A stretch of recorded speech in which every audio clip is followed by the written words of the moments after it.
So coming in and kicking us off here from last week, you guys will remember that last week we talked about what to do if you don't have any time. And we talked about how you can win by letting things fail. And how you would win by letting things fail has to do a lot with what are the things you're going to prioritize to be able to take your time and make sure those top priority items go through. So that means that you're going to let other things that aren't priority fail. And that means because you're going to make sure the priority items get done. And that way things can fail, but you still win overall. So we talked a little bit about how that works and what are some of the sophistication around that concept as it applies to the Royal Life Planner. And some of the methods we talked about there with the Ivy Lee method, and then distilling that down into action items and habits into your planner. This week, we're going to be going into fear of change.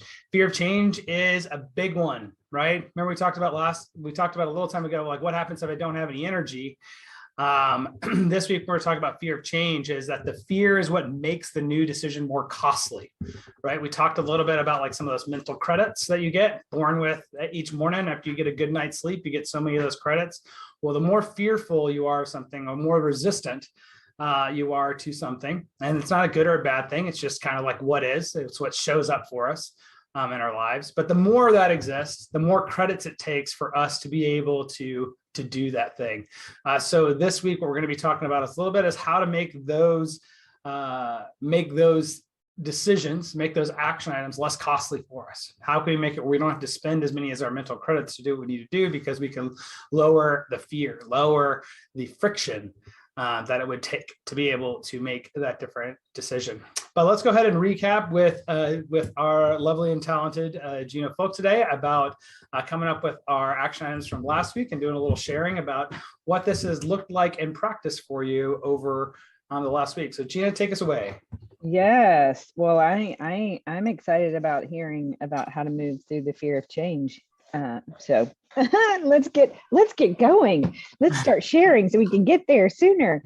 So I am looking forward to hearing everybody's experience on how you did with your experience of letting yourself fail. Because for many of us, if you're like me, that sounds very not very exciting, because I don't really like to fail, but oftentimes that's what it takes. And failure is really not a failure. It's allowing something else to, be set aside to do the things that are going to get you the furthest. So does anybody have anything that they particularly let go of last week and put on the back burner to then prioritize something they were not doing previously? Anybody have anything to share? Oh, Charlie, you came on video. You got something to share? Or you're just on video? No, I guess I can share. Great. I had a lot of activities. Every day I make notations of things that are coming up for the week, and then I start to prioritize them down, to what is important versus what's urgent. And what I find that my tendency to do in all of the activities that I've had is all my things that are on my urgent list. If they really don't fall on the fence line of important, I just push them aside and put them on a separate urgent list, but not so urgent, And so I'm always traveling with that daily list, because I find that it simplifies things for me a lot more. And then like you folks were talking about before, I only focus on 3 things, or trying to get those 3 things done, even from that list daily. And it is a task, to try to accomplish them, And then I try to equate each one with time sensitivity, what the duration is, how much time I expect, to deal with it, and try to stay focused on that. So I find that just taking bite sizes has helped me a lot, in doing that. So I probably threw out 3/4 of what I was doing last week, and just to focus on 1/4 of what really mattered. Good stuff. And it actually took me literally months ahead of where I probably could be if I had just kept working on a list and didn't take everything off. So awesome. that was really helpful. Good stuff. Good stuff. Well, I have something I want to share. So today I have a routine. I have habits like we talked about last week. And I get up and do my, quiet time, my journaling, my prayer time. And then always I'll make my juice or shake, and then I'll do a workout. Well, today in particular, I had some family members visiting me. And so I really wrestled with this because it was very important to me to make my family a priority, but that meant that I had to give up my workout today.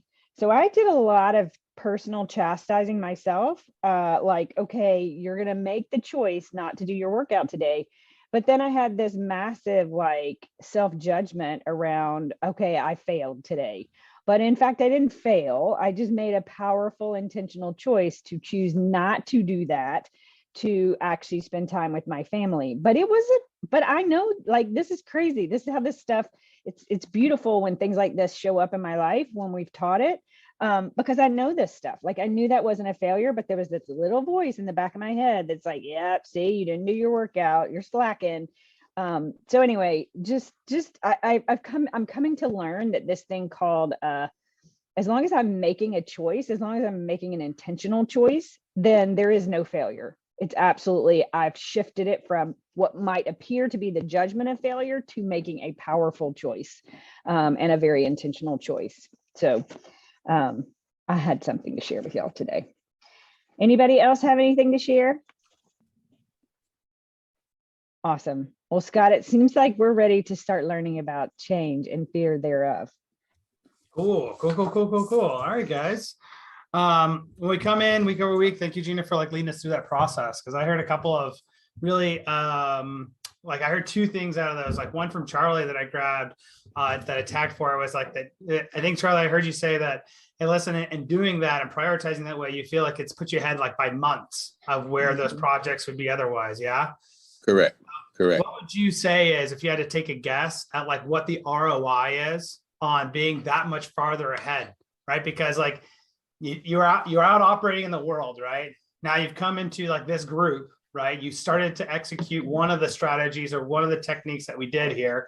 And now you're saying like you're months ahead in that project. If you had to throw like a dollar figure onto that, or an ROI of like, what is that actually worth? Like how do we equate doing this thing to money, since we're all in this game to be able to create opulence in for ourselves?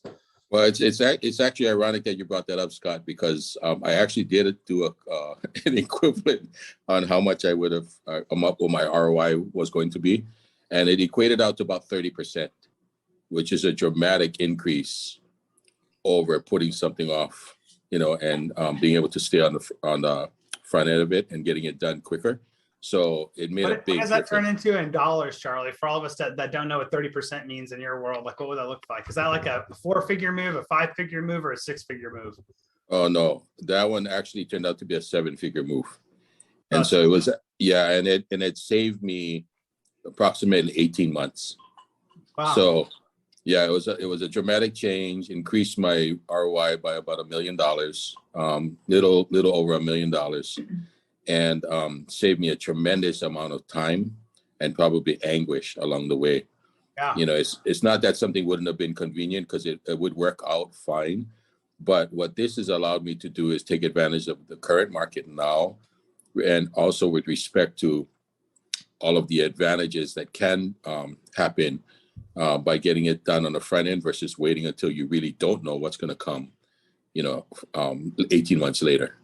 Awesome, So. Charlie. I just want to underscore a couple of things here real quick. Is like one, like you've identified, I heard you identify as like, man, this is amazing. This is a 7-figure delta, and having me actually operating with this kind of level of intentionality, I'll tell you, those results are not uncommon, right? We might not all be at the level right now where that kind of intentionality gives us that kind of dollar figure in return, because other things have to be in place for that to happen.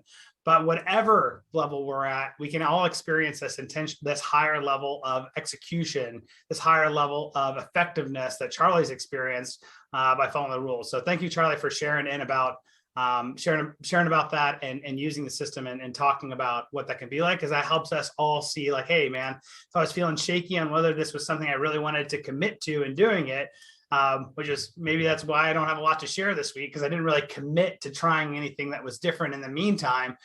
Maybe everybody else that's hearing that will say, hey, well, listen, like maybe this is right. This actually is powerful. I should try this out, and I should really commit to it as an experiment for 30 days and see if it changes my life in any meaningful way. So thank you, Charlie, for underscoring that.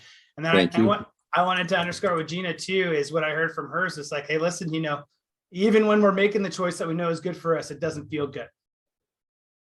Even when I'm making the choice, and maybe we'll talk about today, especially when I'm making the choice that really matters, is not going to feel good, right? And doesn't feel good, the whole thing.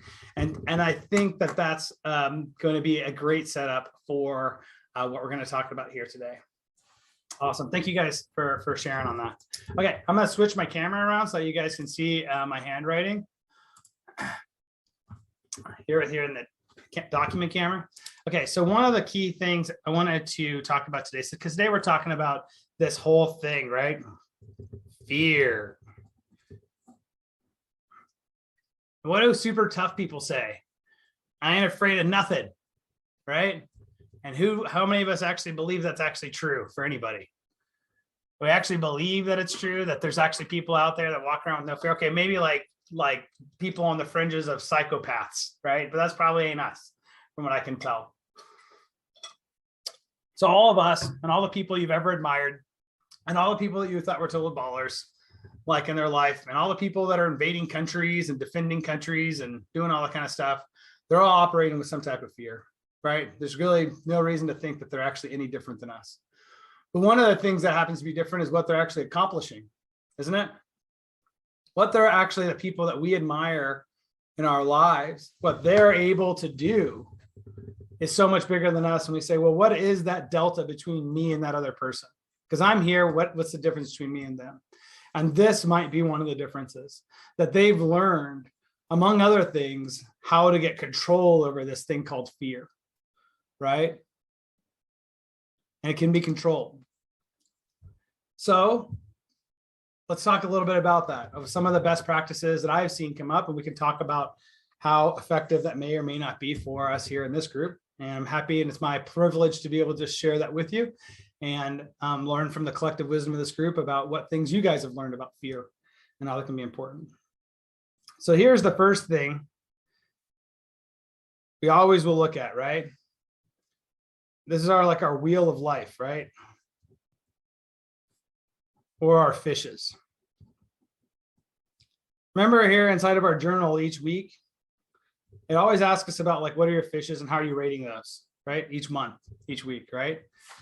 Wheel of life is an exercise where you plot the fishes here on the areas, each areas of the circle. And you're at the middle point, which is a 0. And then you rate each area of your life on a scale of 0 to 10. So 0 being here and a 10 being all the way out here. And you can start to chart this out to say, cool, I feel like I'm here with my fishes. So when I look to chart this, I'm actually here, here, here, here, here, here, here. Yeah, because these are all my little points that I have.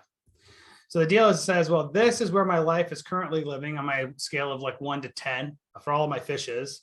But all of the things that I want out of a level 10 life is actually in this gap between where I'm at now and what is the 10, the ideal 10 look like. And this area they call here, and this area they call here, have two different terms. This is comfort zone. Comfort zone is anything inside of where you're currently living. How do we know this is your comfort zone? It's because it's what you're currently doing. And what you're currently doing is probably pretty comfortable for you, which is why you're living there. The problem is that everything I want is outside of my comfort zone, right? So this is my growth zone. Everything I want is inside of my growth zone. So when you're trying to get out of your comfort zone into your growth zone, out of your comfort zone and into your growth zone, what does that feel like? What does that feel like?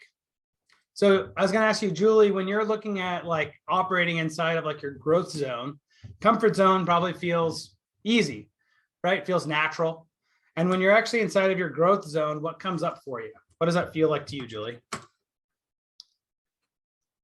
Challenge. Feel challenged? How does that feel internally? Does that feel tight?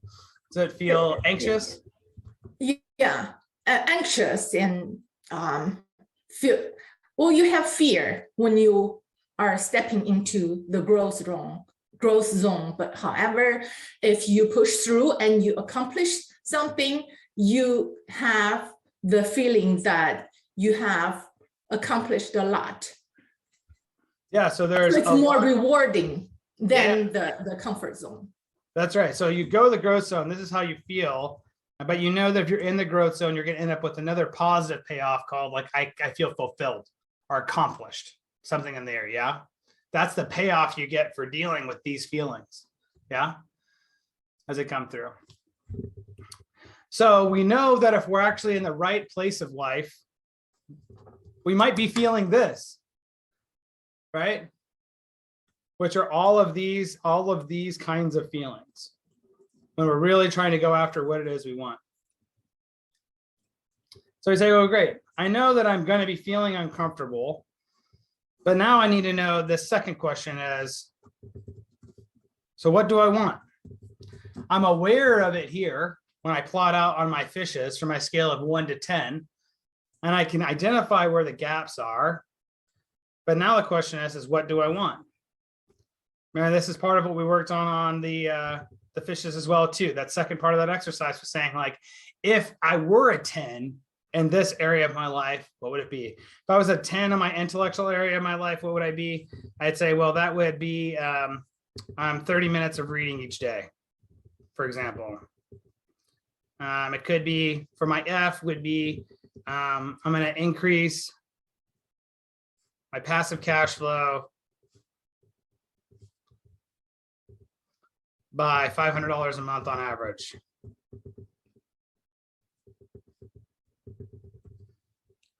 So I can actually fill these out for each one of them, yeah? For whatever it is I think that I want on my fishes. Because there's my 10. Here, I know it's a 10. This is exactly what my 10 is. That's exactly what I'm saying that I want. So I'm claiming this is what I want out of this area of my life. And we know from the discussion we've had so far is that what? When I try to go for this 30 minutes of reading each day, what's going to happen? I'm going to feel this way. Whatever way those feelings are going to come up for you. And when these feelings come up, what's our initial inclination going to be? Or do you think that most of us operate like a default like Gina does? Or we're like, hey, I understand that I'm going to make that choice, but I'm going to do it anyway? Or I'll let Connie chime on this one. Or Connie, do you think that it's actually more likely what we do is we make up a story that tells us what was more important than doing my 30 minutes of reading? And I say, well, I had all these other really important things to do. Yeah, absolutely. We can always find something else. Or, you know, it's kind of like the it's kind of like the chains of habit, right? Yeah. Will pull us back. Yeah. Habits are inside of our comfort zone, right? Yep. We're trying to pull out of the comfort zone. Habits will pull us back in because we said that's why it's a habit. Into it. So the first thing that I know is when I try to get to this 30 minutes of reading, I'm going to feel this way. And then what I'm likely going to do is I'm going to make up a story about why my 30 minutes of reading is not so important that day. And my story could be like, well, it's actually more important for me to spend time with my girlfriend because I haven't been given her enough time, and that's an important relationship that I know I need to maintain. And so I'm just going to hang out with her instead of doing my 30 minutes of reading. And I start to prioritize it. Now, the part that will keep you up at night is how do you ever know the difference between what things are actually true priorities and what things you're telling your story to yourself that's keeping you from doing the actions that are actually needed for you to do? The answer to that question, though, is that you know whether you're doing that or not inside of your own self whenever you check in. You say, is this really truly necessary? Or is it that I'm actually trying to avoid the behavior, the new behavior that I'm looking to establish? So now that we have identified here, what is it I want? The next question is, how do I get it? Right? I know what it is I want. I know that I'm going to increase my passive cost with a 500 month on average. Great. How am I going to get it? What are going to be the action steps that are going to actually have me going towards that? Right? And this could be, I'm going to pull this one down for this purpose. And I'm going to say, I'm making 10 prospecting calls a day.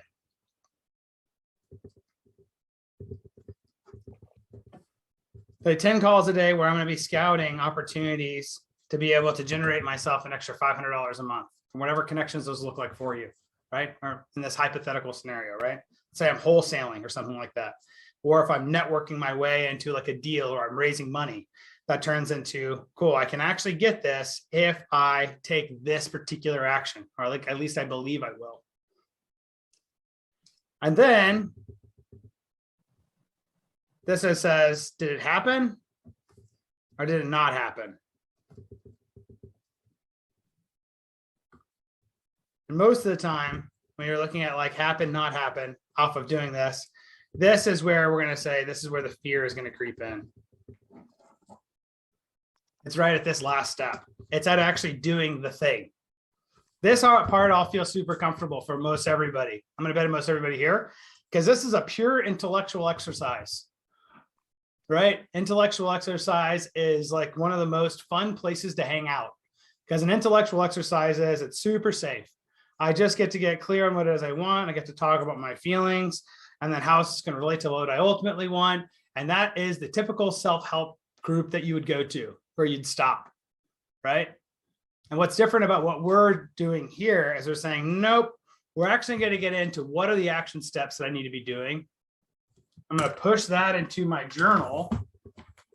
If I looked at my journal for the week, for example, whatever week that might be, I'll just pull out a week here. Coming up for us, where are we at the 14th here, right? So for this week, and I'm going to say, great. Did my action steps that I found that I needed to do here of how do I get it? And what are the did those relate either to a habit, to a to-do, or a top goal for the week? Where did I actually get to record what is the thing that I'm going to do into it? And am I doing it or not doing it?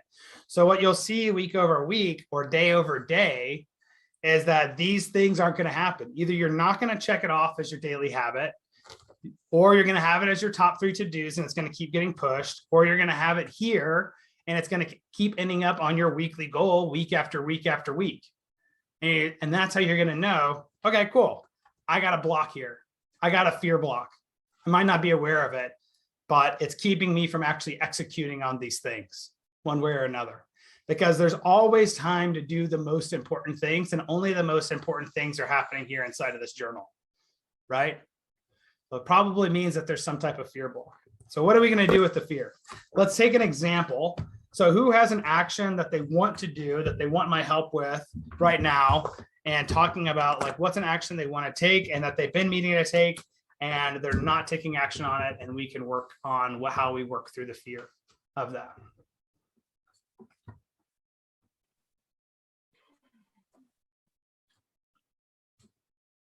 Whoever raises gets the benefit of actually getting to work through it.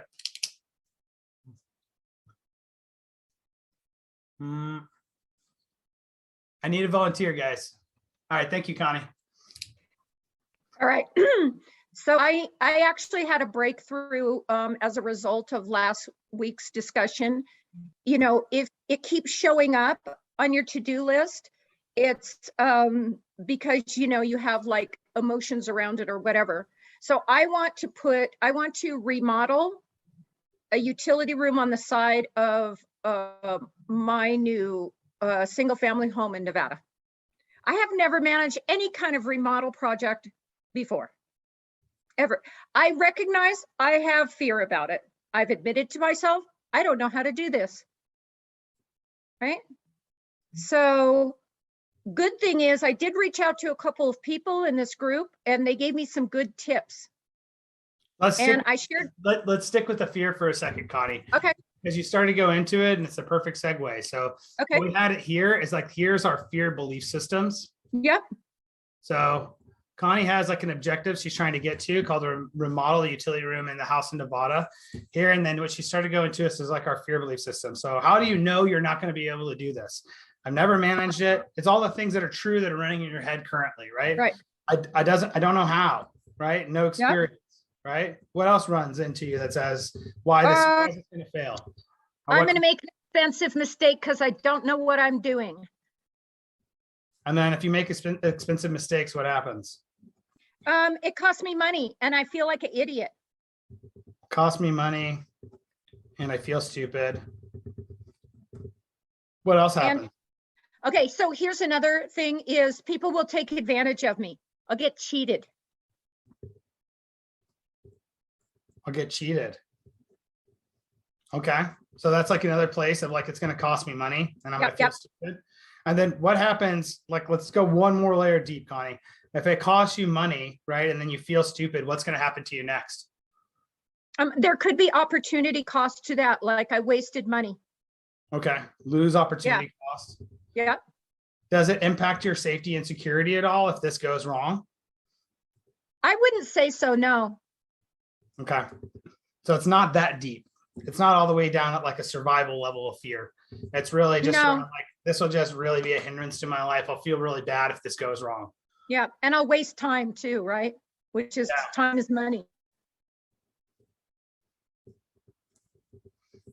Is this part of doing this? Does it relate to anything that's going to help you make money? Or is it just a quality of life improvement? Oh, no, it's totally going to make me money because, you know, I want to put like a mother-in-law unit or a small rental unit on the back of my existing property.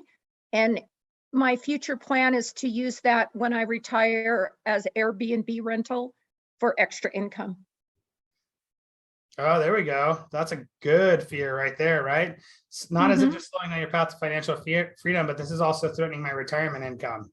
What's my long-term safety and security, right? It's right into that piece of it here, yeah? I can see it. It's like my long-term income. Yeah, into it.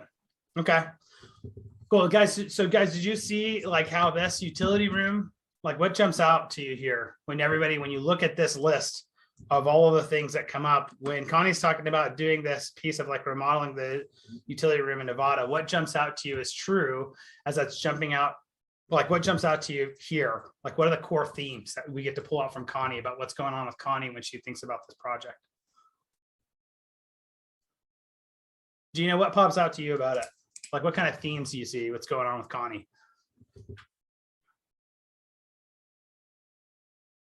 I gotta come off mute. Well, I hear some security. Well, she said it's not security, but there's some sort of security underneath it. There's also like this retirement income as the security. Yep. Right? This is where it's like, what's my future going to be? Yep. Connie, correct us if we're wrong here too, because we're playing around in your head right now. It's fear of the unknown, fear of the future, fear of losing what you currently know, kind of thing. Yep. Yeah, is that right, Connie? Okay, cool. Yeah, of course. Cool. Wasting time probably also relates to that, right? Because if I waste time, then I have less opportunity to do deals. If I lose opportunity costs or it costs me money, now I have less capital. I might not have gotten into other deals that could have been good for me, right? It looks like this is where it all boils down. It's like, what's my long-term financial security going to look like? Yeah. Leah, is that what you're seeing too, Leah? Also saying like, Connie's really expert in her professional life. And like, I think a lot of us have that discomfort with just feeling sort of or like we're making a mistake, or maybe we should already know how to do something like this. Like putting a lot of pressure on ourselves to be, you can't be expert in every single thing. And sometimes you just feel silly doing something new that should maybe everyone else thinks is easy and whatever. Yeah, you can it's definitely like a self-critical when it's like, really, okay, so you don't know how to do it. It shouldn't be a big deal, but I think we put pressure on ourselves sometimes too. What you might find is if you dig underneath that insecurity of it, if I feel uncertain, is that you're actually talking about a fear. And it's like, I feel uncertain about doing that thing because I'm not an expert. Well, what happens if you do something you're not an expert? Well, if I do something I'm not an expert, people could take advantage of me. It could cost me money. I'm gonna lose opportunity costs, etc. You might find that those two things actually relate to be one and the same types of analysis where we talk about into what's going on with us. So there's ways that Connie can manage around that too, Lee. I think that what you talked about too is like, well, maybe there's other outside help I could get, et cetera, right? But if we just looked at like, what are the fears that run inside of Connie here, right? So great, I have this action step called remodel the utility room in Nevada, but I'm so afraid of like all of these things happening, right? That I don't feel like I can make any moves on this, right? So next step for us to do here, Connie, is to look at is, what is our probable worst case scenario? Not like the doomsday thing, but like what's like a probable worst case scenario that would come up for us if this remodel utility room in Nevada, like if you started on that? What would that look like? So I'm not sure if I can diverge into this, but my neighbor gave me a great idea. And she said, because I realized it's okay not to know stuff, right?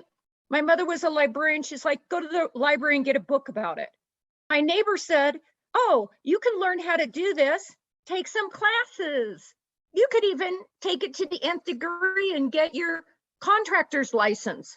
Then you would know, right? Yeah. So what's a probable worst case scenario? To me, it's like embarking on this without getting the necessary knowledge and training, blundering ahead blindly. That would be, to me, the probable worst case scenario, that I embark on this without bothering to get education. So what you're talking about here is like, I think that there's a relative cost I'm going to pay for doing this thing, right? And that there's a percentage chance that that's going to happen. And that I hear your belief system that's running as, if I were to go get more education, my percentage chance here would be lower that the bad thing is going to happen. Considerably lower. Considerably lower. Right. To an acceptable level of risk, because it's about risk mitigation, right? So I think that's perfect. So so if we just went into here and we say, well, actually what we're going to think about this idea of risk mitigation. But let's just go ahead and say, Connie, that you went ahead and started to take action now, or like in the near future around doing this remodel room utility Nevada. If this goes wrong, like how much money is it going to cost you? Oh, it could cost like, I mean, my budget for this is like $75,000 to $100,000, right? Okay. And so if I started on it and like, let's say they didn't pour the foundation correctly, I'm not sure, like, do you want the whole project budget or just like if it goes wrong? Just if it goes wrong. Like if it goes wrong, like what's a probable amount that it's going to cost you to be able to like remedy that situation? I don't know. If the whole project budget is 75 to 100K, then I would estimate it would be an extra 50K. Extra 50K. Yeah. Okay. And then how much time is that going to cost you if it goes? Yeah, I would say it, because I live in the mountains and the building season is short here, it could cost me like a whole year. Okay, so 1 year timeline. Yep. How much of your personal total time will it cost if it goes wrong? Like it's not going to cost you, right? Because that's just the build season. Yeah, so I think it would take up, I don't know, maybe 4 months. I'm just guessing, 4 or 6 months. 4 to 6 months. Is that 4 to 6 months full time? Gosh, I've never done this before, so I don't know. But let's say maybe I spent 5 hours a week on it, right? Okay. So we'll say it's about half time, right? Yeah. Half time. Cool. Yeah, 5 hours a week, not 5 hours a day. Oh, 5 hours a week. Okay. Yeah. So we're really talking about here this being something around like 90 hours to 90 to 150 hours. Yeah, I'd say at least if that, maybe I'm lowballing that because I don't have any experience with it, right?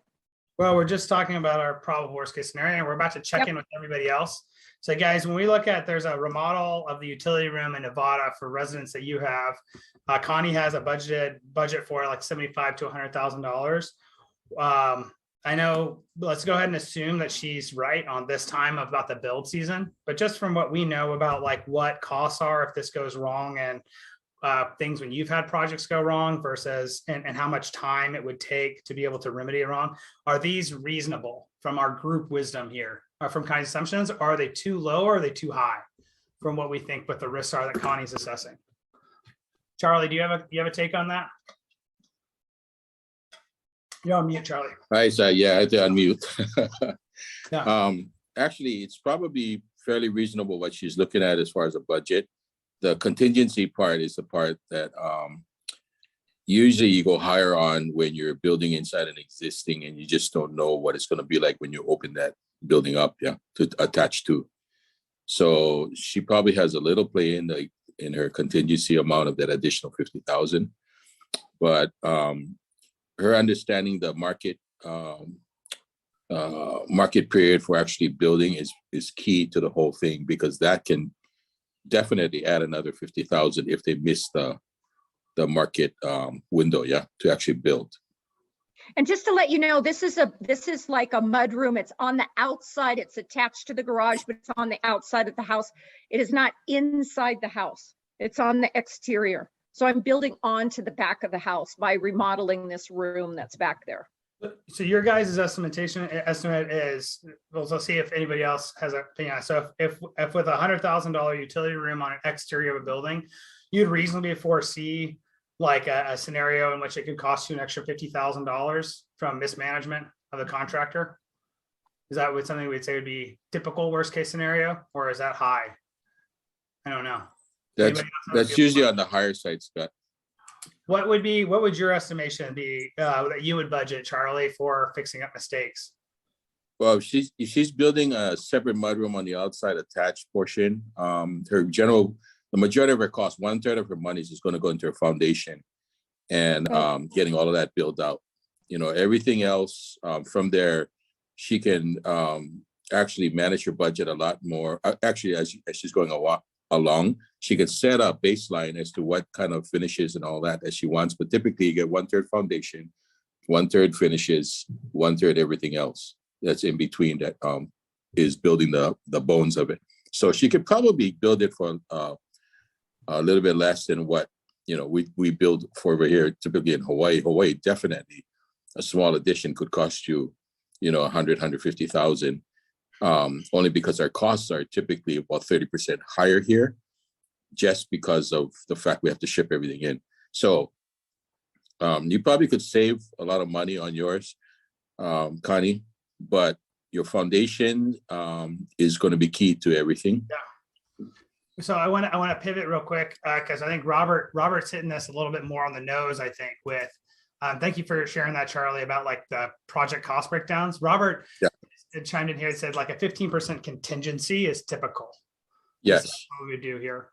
So 15%, that would say that from Robert's math, this is Robert's thinking that actually it's like a $15,000 piece as typical for us, and then maybe worst case scenario if we gives ourselves an extra 10,000 or even 5,000, 20,000 would be aggressive contingency. That'd be a 20% contingency over 15%. Does everybody agree with Robert about like what a typical contingency would be inside of this kind of build? Or does anybody disagree? Well, the contingency, that 15% contingency is not unreasonable, but it depends on where you locate it. So we usually use about a 20% plus contingency here, only because it depends on what your factors are that you're facing in your specific location. What's unknown, what those unknowns are. Yeah. I just want to get a baseline of trying, because the purpose that we're trying to get to right now is we're trying to help Connie say, well, are these risks that we feel that are generating the fear of our worst case scenario? How reasonable are these risks? Because she was saying, well, I just actually don't know a lot, right? So this is a perfect opportunity for us to say, like, cool, what are benchmarks that we have collectively here from the community? See what are the downside risks that we'd have, right? You're right. So this could be like 15%. And then for these contingencies, I know that this is a big X factor. So let's just leave this alone because we actually don't know how much time it's going to take to be able to fix something like that until we have more. We'd have to have a lot more details about the project, I think. So let's just go ahead and Connie, is it fair to say that like from our conversation here today and looking from this group that the probable worst case scenario is actually around like maybe like a $20,000 figure versus like a $50,000 figure? Or do you feel like pretty confident in that $50,000 figure? No, I feel like I really appreciate the input of the group, especially I know, Robert, what Robert said is really great to have that benchmark, what Charlie said, laying out a third, right? Because just this weekend, I met a guy coincidentally that does concrete work, and he said I could do my foundation. Right now, I'm not going to do just one vendor bid, but I happened to run into him through an entirely unrelated series of events, and to me, that's no accident, right? Step out in faith, and the universe rushes to meet you. That's it. It's weird and it's funky how it works, and I don't understand it, but I mean, I get surprised by it all the time. Yeah. With how that works. Yeah, so I feel very confident and comfortable with this, and it's really great to get everybody's input. Thank you. So the last piece in this exercise here is to say, let's say assuming for example, we'd say, well, I still don't feel comfortable because I might lose $20,000, right? So, and I still am not sure about a lot of things I have to learn and a lot of things I could learn here. But now what we've done here is we've making our cost and we've drastically reduced our cost, right? With better intelligence. Mm-hmm. So that's actually reduces our fear level. Mm-hmm. Now what we might look at is to say, well, if it cost me if I lost $20,000 from this deal, how would I recover?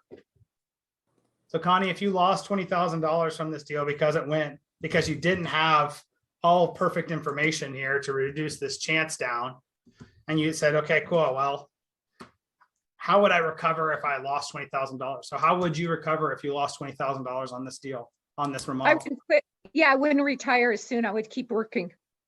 Okay. How could you get your finances back on track to retire at the same time? Well, that's a really good question. And actually, I love my job, so I'm really not motivated to retire. So maybe that's just a story, right? Yeah. Are there other ways is there other things that you could do to recover money even outside of like the job that you work? Like, well, I could, I could quit the job that I'm doing now and get a much higher paying job, but I'm not willing to do that, right? So that's that's an opportunity. Again, maybe I could repurpose some of my equity from another, one of my other properties and get something, get something else. But at this point, I'm kind of like not keen to do that. But then, of course, then the question becomes why? Why are you not keen to do that? Right? Yeah, so you can repurpose some equity, change your job. Connie, are you an expert in any given field regarding like how people are? Would you feel comfortable in like talking to other people how you've been successful in real estate investing and on your path to financial freedom? Yes, in fact, just talking to somebody yesterday about that and encouraging them to join this group. Cool. So like Connie, hypothetically, right?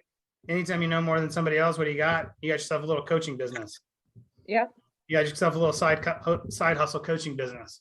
It's true anytime in your life, by the way. Anytime you want to launch a coaching business, you can go ahead and launch a coaching business because you just serve the people that know less than you. That's amazing how that works. I do it.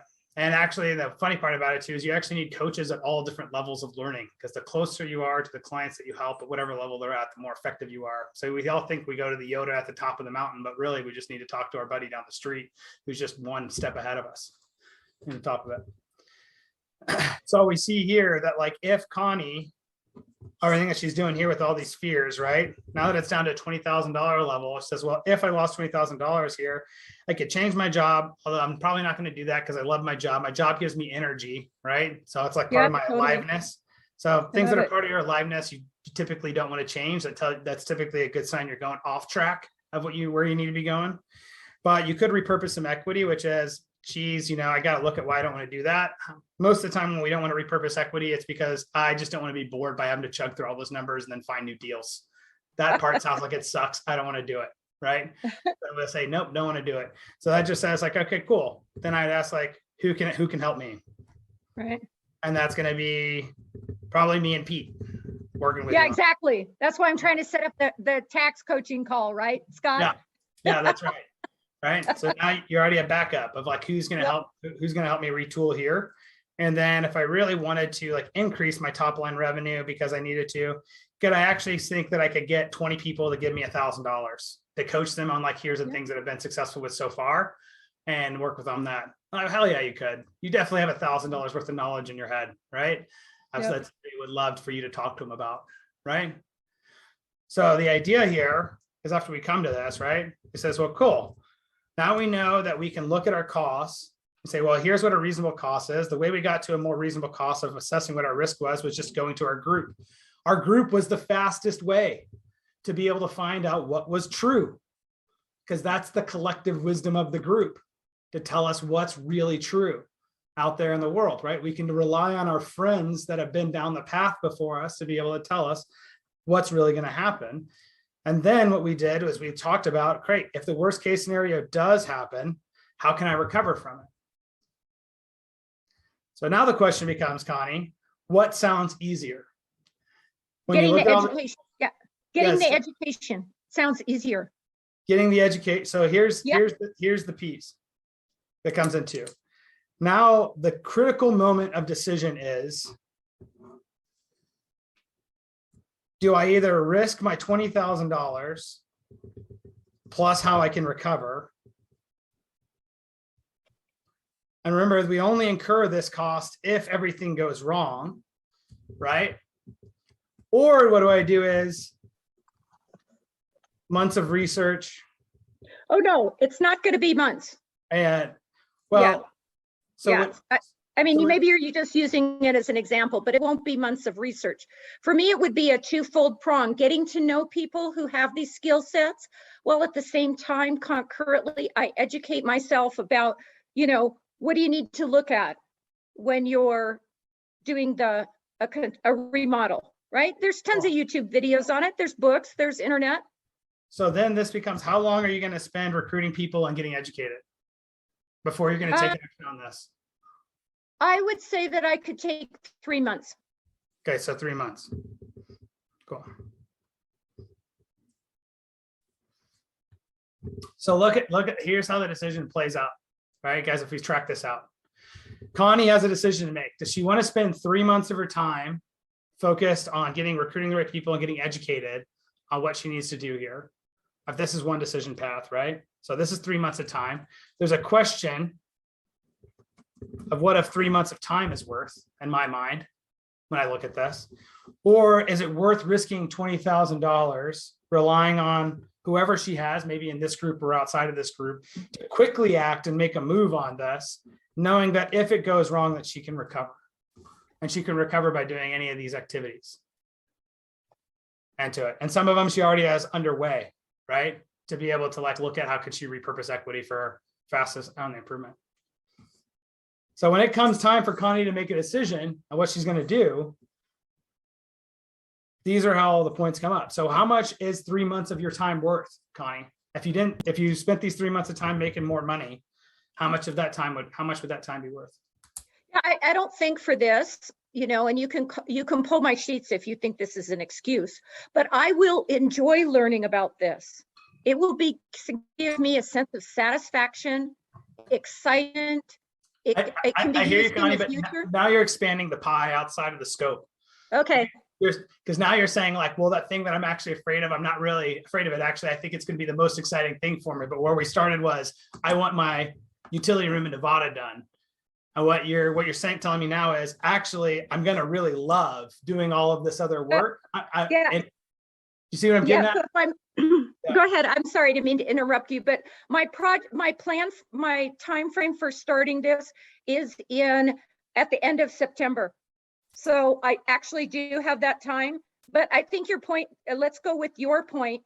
How much is that 3 months of time going to cost me? That's the question, right? Right. How much of that 3 months of time worth? What is your time worth? Like, what money could you be creating if you were in that 3 months, if you were really focused on repurposing your equity or coaching your business or otherwise doing some type of revenue generation activity with that time and energy? That's a really good question. I'm not sure I could answer that because I've never thought about it. It never occurred to me. Okay, fair enough. So what we have here is a question mark here on money, right? That comes in for Connie, yeah. And we know that like her 3 months, we don't know how much that's worth yet. But we could say what this is worth of the 3 months. And then we'd say, well, cool. This is what we know our costs are going to be. These are guaranteed. This is only if things go wrong. What is it going to cost? Right. $1,000. Then how can I recover? And then we also know what are we going to do if it does happen to us. So what that leaves us with a place is that now this is just math. Yep. Right. And so the ultimate place is where you get to after all this, after you get clarity on this number, Connie, what's going to happen and why this is going to be so crucial for you is because then you're going to be able to say, maybe I don't actually need to know everything. Yeah. To take action on it, because my power is actually in taking action and knowing that if the bad things happen, I can recover and I have a plan. Okay, wonderful. Yep. And so how can we check to see whether we nailed it or not right for Connie? What is that going to look like? So we say we left the session today, right? Let's just say we got to a decision point today and Connie said, yep, I totally get it now. I'm going to go take action on this thing, even though I know it's scary and that I don't know everything that I feel like I would need to know in my head. So I'm operating outside my comfort zone, right? Because how am I feeling in that scenario? I'm operating without all the information I need. So I'm feeling anxious, fearful, and stressed about like moving in that direction right now. But I know that's just me being outside of my comfort zone because I've already done all this other planning around it. So how can we know whether this was effective? Doing this whole analysis was effective in service of actually getting action taken on this remodel the utility room in Nevada? What tool do we have that helps us link that together and helps us see that? Well, did I do it or not? What did I do by next Monday? There you go. Booyah. Right here. Yep. Did I get down my top goal, Alika? What's my action item? And did I actually do it or not? If I didn't do it, then what does that mean? It's I run the process again. Not a priority. It's either not a priority or what I didn't do is I didn't address the right fears. And I didn't really tag what the real fears were. Or I started telling myself a different story about the fears, right? Which I'm not saying the story is true or not true for you, Connie, right? But a different story would be, well, actually, I'm not afraid of taking action on this. I really just feel like I would really love to learn about XYZ thing, which is a great way of being able to phrase things in a positive light that actually gets you to the same place of whether you're fearful about it or not. Because at the end of the day, the goal is to get this thing done, right? And then what's the game that we have to play and how do we work inside of ourselves to actually get this thing done? And we know that we can track on getting things done by looking inside of our journal and saying what stuff carries forward or what stuff did I actually do or not do. Doesn't happen here, cool. We run the exercise again. And you keep running the exercise over and over and over again until you find you're going to get to what's really true for you. And once you nail what's really true for you, this thing will be really easy. And it won't feel like anything at all. It feels easy as breathing to check it off the list. Hey, Scott, there's Yes, something that, go ahead, Connie. Okay, so what I heard is if it doesn't get done, it's either 1, not a priority, 2, I didn't address the real fears, or we didn't, or 3, what story are we telling ourselves about the situation and how can we change that story? Did I hear you correctly, Scott? Yep, that's right. That's what it all boils down to. Yeah, and when my neighbor said, hey, you can learn how to do this, I switched over from feeling trepidation to starting to feel excitement, right? I'm like, yeah, right, I could do this. I don't know why I never thought of it. It was such a revelation to me, right? But I went online, I looked at community college classes. I'm like, I can learn how to do this, right? That's it. So that's another piece too, right? Now, the question that I would posit for you to think about, Connie, is if learning is inside of your core comfort. And so that any opportunity that you have for learning is going to be the thing that says, ooh, I'd love to do that. But where that could go awry for you is going to be around saying, I actually need to be taking action, but what's comfortable for me is to learn. And as long as I'm learning, I don't have to take action. Oh, I see. It could be an excuse. It turns into a positively framed excuse that gets us to the same place we were before, which was I'm in inaction about doing the important thing that I know I need to be doing. Because you should only go get educated and informed on things if you absolutely have to. It's the most expensive thing to do, is to go get educated and informed on your own, because of how much time it takes and how much energy goes into it. And I'm like you, Connie, I love to learn. Big nerd, right? Love to learn about the intricacies and think through them and how cool of an idea that is. And the more and more that I've lived my life, the more I've learned. For me, my experience has shown me, I actually don't need to know a whole lot. I really need to get really clear on who does know about it, and then talk to them about whatever it is and get it about 90% right.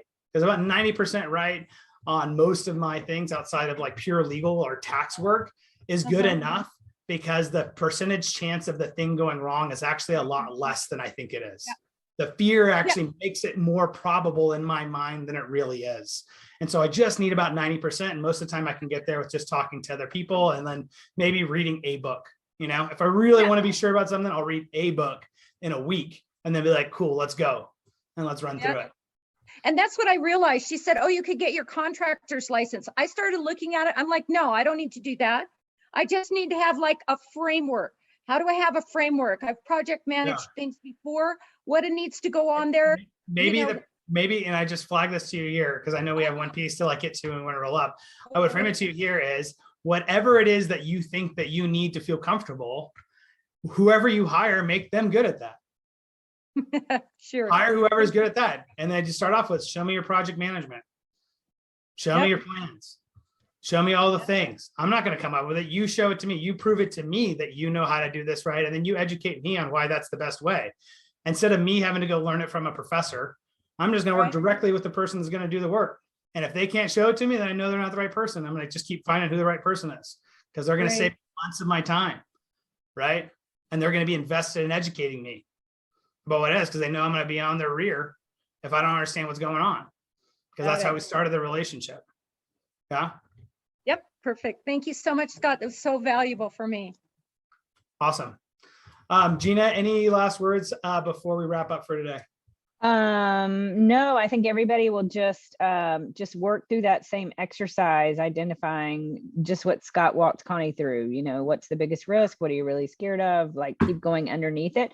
But it's interesting, and I don't know if Sean would be open to doing this, but I think there's something, he put something in the chat box.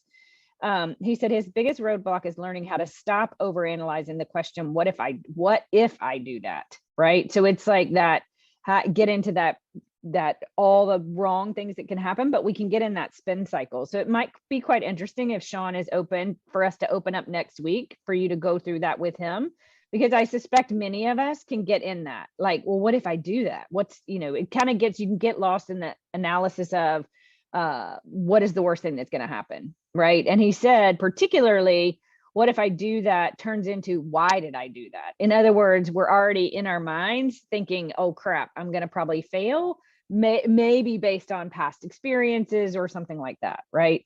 So it might be kind of cool, Sean, if you would be interested in doing that, that would be great for all of us to learn.